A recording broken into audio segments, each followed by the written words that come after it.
hello there, humans, bees, earthlings, whoever you are, wherever you are, whatever you're doing, and if you're lucky enough indeed to be doing it too. I'm Bushka on Blitz. Welcome back to the channel. If this is your first time here, you are going to be treated to a very much, well, an aggressive bunch of big German pie-eating. This is German steel at its finest. This is the E75, the Tier 9 German Heavy. I have had a lot of very good replays for this tank. One in particular has stood out head and shoulders for me as just the most ridiculously good E75 replay I've ever seen, and I'm going to show you that one at the end. But this is 3 of the others, and I had to leave maybe 10 or 11 E75 videos on the cutting room floor because the quality of gameplay that we're getting chucked at us at the moment at Bushka on Blitz HQ is sending the staff into a tizzy. They're just trying to manage and collate files as best they can. A lovely young human on Twitter organised a wonderful file sorting mechanism for me, which I've been so busy I haven't actually initiated yet, but that would probably make life easier. At the moment, let me go and have a quick squiz at the old Gmail account just to give you some concept of how things are rolling in terms of the replays, because it's gotten well out of hand. You guys really like having your videos on channel. It's becoming apparent that there are 1,072 unwatched videos that I just simply, there is no way to watch them. I pick a tank, I do a search on the subject line, and I get the tank popping up. And that is why if you are going to send me a replay, you'd want to put the name of the tank in the subject line, possibly the damage, something like that, and then include the results screen as well. Send all those replays to bushkagaming@gmail.com. This is King Zeus. King Zeus knows how to shake it, baby. Look at the way he's angling this thing up and using his platoon mate in the ST1 is doing amazing things. He is looking straight down the gangway while King Zeus tries to hold the line on the other side. Basically, the team's been split in two, and all the bad guys are over here, including that monstrosity, the T95. My mate King Zeus here has a dead driver. His tracks are a bit worse for wear, and he's got just over a third of his hit points left. And that bloody IS-3 won't stop poking out and getting rid of his platoon mate. So his poor old platoon mate, the ST1, is going to take the brunt of this, and there is no way around that. You know, they can't both die. It's just inconceivable. The IS-3 finally overextends his welcome there, and King Zeus finishes him, which gives the ST1 at least a chance to bounce some shots here and give shots to King Zeus in the T95. Now, he doesn't switch to HE there, doesn't need to. He's got enough alpha in this big old German gun to get the job done, and we can see an amazing situation here where moments ago things looked absolutely diabolical.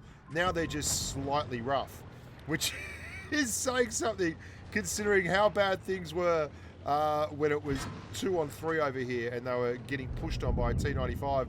And there you go, that's German pie-eating at its finest. Pushing your tank into the enemy until they just raise their hands in surrender and say, mate, you need to lose a few kegs, bugger off. Now, the E75 has a long history of Blitz, well, for lack of a better word, this is Blitz royalty. The E75 was the powerhouse tank of Tier 9. If you wanted to run a tank and it wasn't a T54, this was the tank you ran to play and stat pad at Tier 9 back when the game started. It was a lot harder getting the tank up to speed then as well, because there was actually 3 engines involved with the whole affair. So you would have this horrible stock gun, you know, the Tiger 2's gun. You'd have an engine that couldn't move, this behemoth, and it is truly a monumentally large tank. You couldn't get it moving, and the old days you used to play, before they reworked Copperfield, you get Copperfield a lot, and if you were in a stock E75, driving up the steep hill on that side of the spawn from Copperfield at the start of the game was just torture. And your mobility was a real factor. There we go, 5,808 damage. King Zeus from Skucks. Plenty of mates running around in Skucks. Kintech, Mojo, all those fellas running around in Skucks. Skucks. So big game there, 5,808 damage, monumentally good angling, all that kind of stuff. Now we're going to have a look at Echo 16 on the Dynasty Pearl map. One of the things that you're going to see that is absolutely consistent across all these games is how tough this tank is. It's very much the perfect blend of armor and angle. What do I mean by that? Well, it's the best side scraping heavy you're going to find in Tier 9, in my opinion. And that includes some pretty phenomenal tanks like the ST1, which is amazing for side scraping.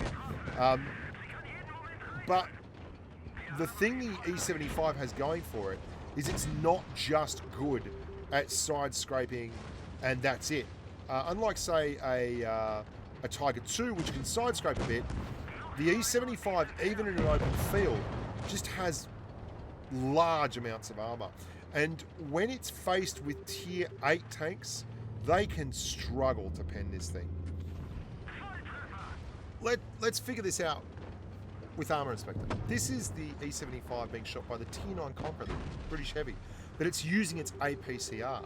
And frontally, you can see there are big sections of green. The one around the gun is very hard to hit compared to the lower glacis, but that's with 322 millimeters of pen on one of the best guns you can find at Tier 9. So that's the worst case scenario if you're driving an E75.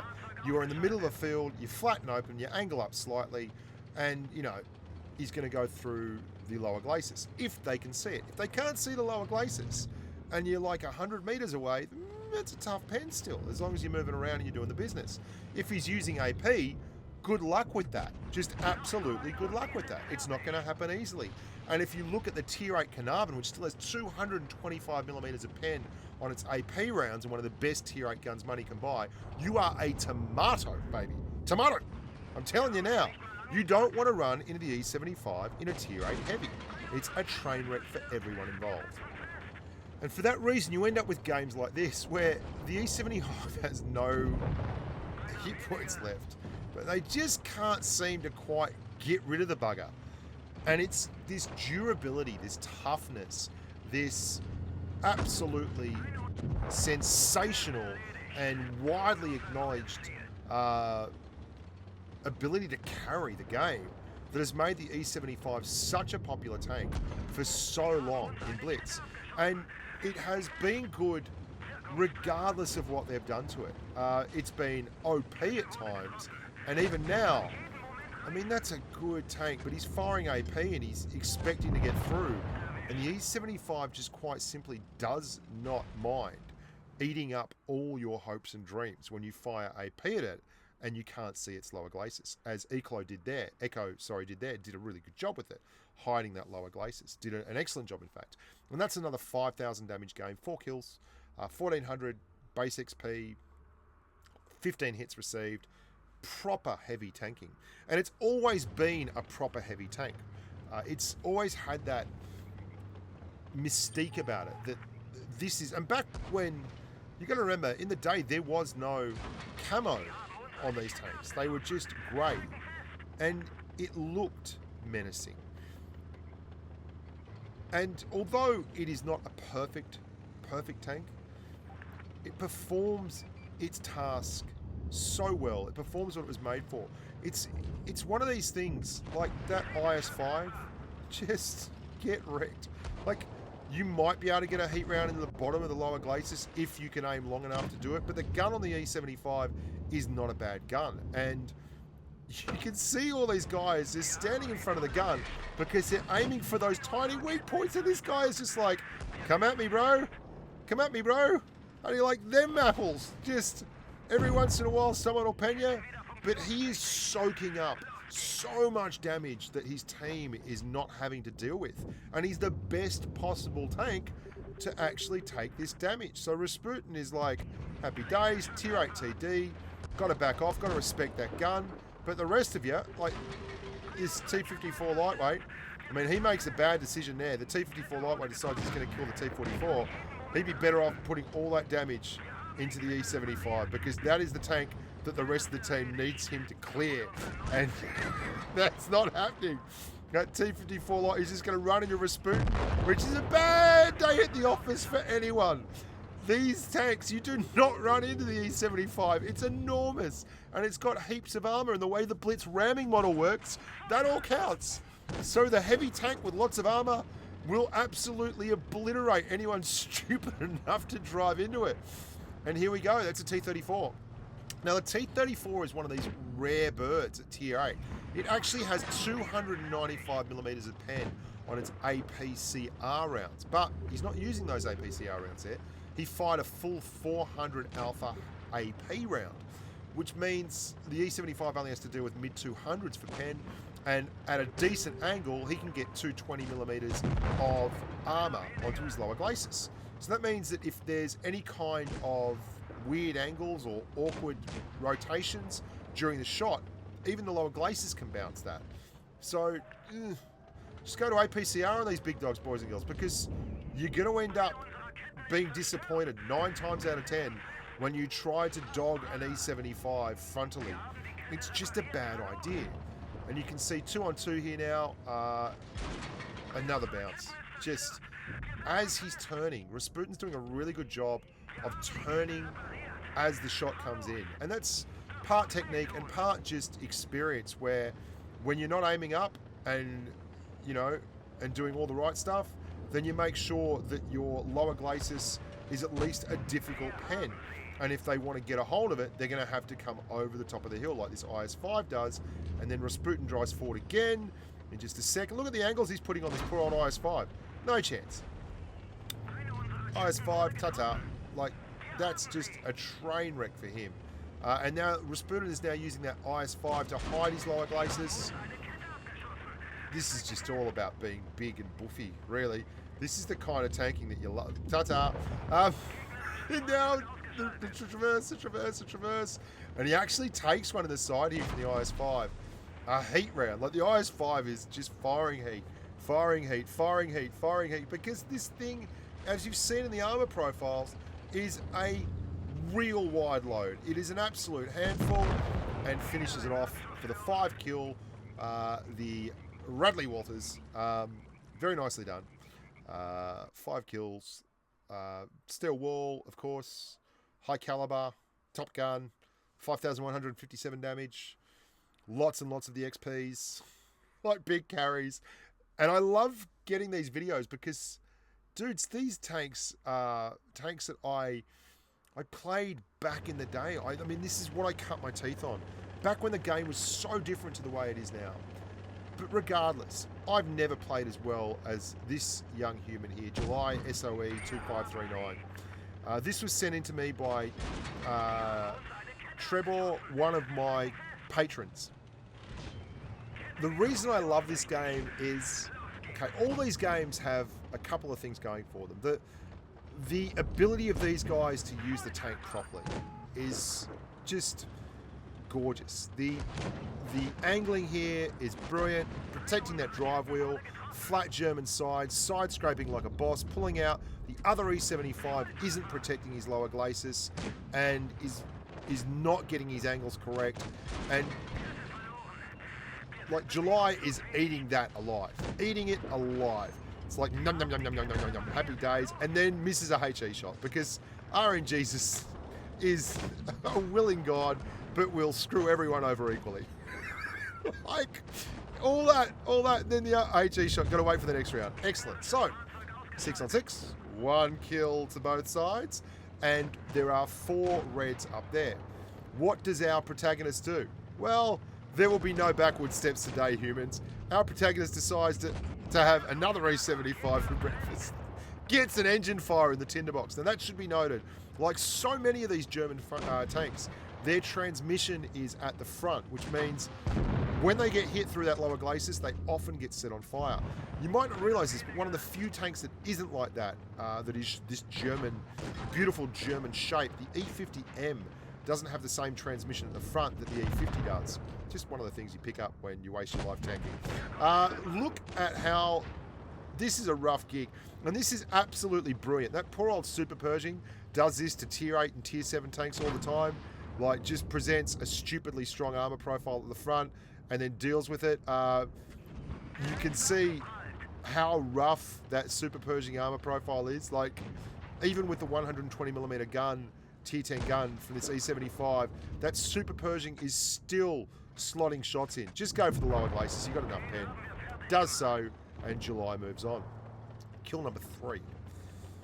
And it hasn't been a wallflower performance. This has been a push through the guts.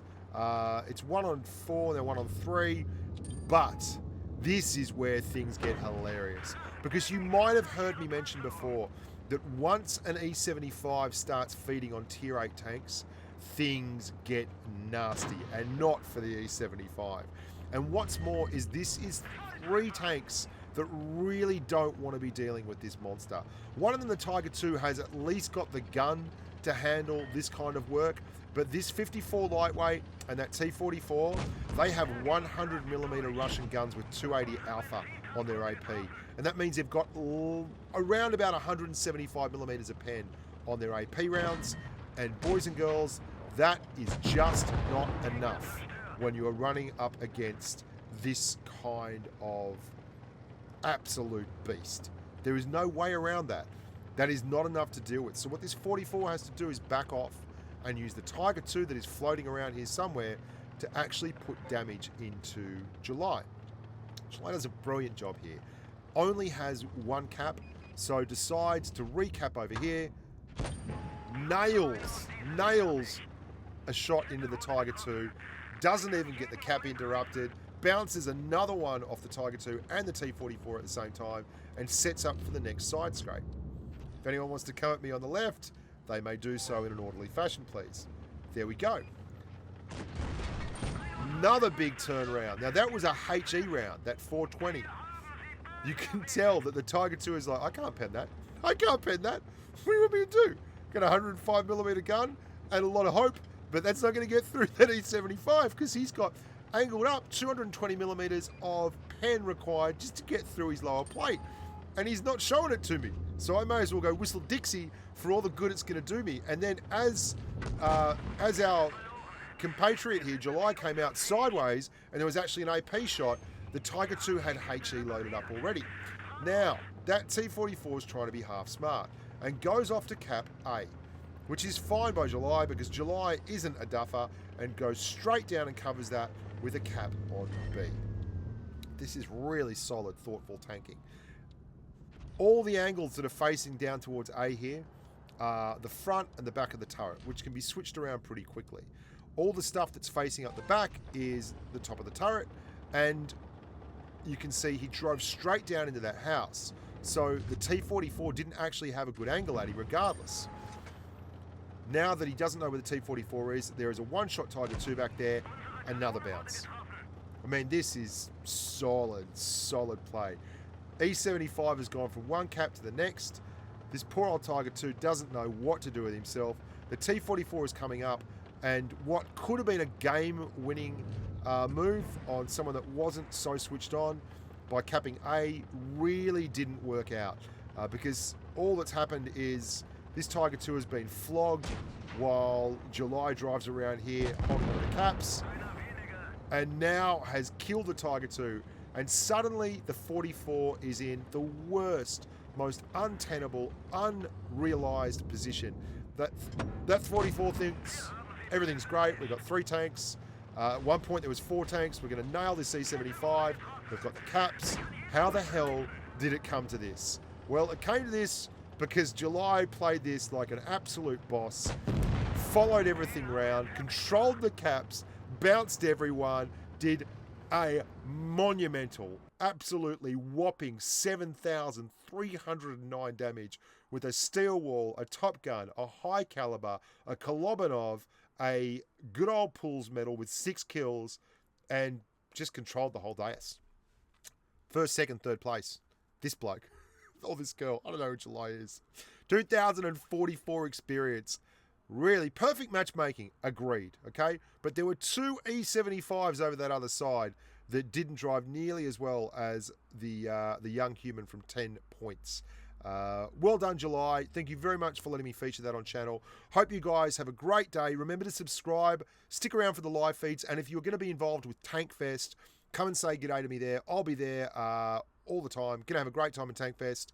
Yeah, become part of the Patreon community. Whatever you want to do, you know, you do you. I'm Bushka on Blitz. Until next time, see ya. Bye for now.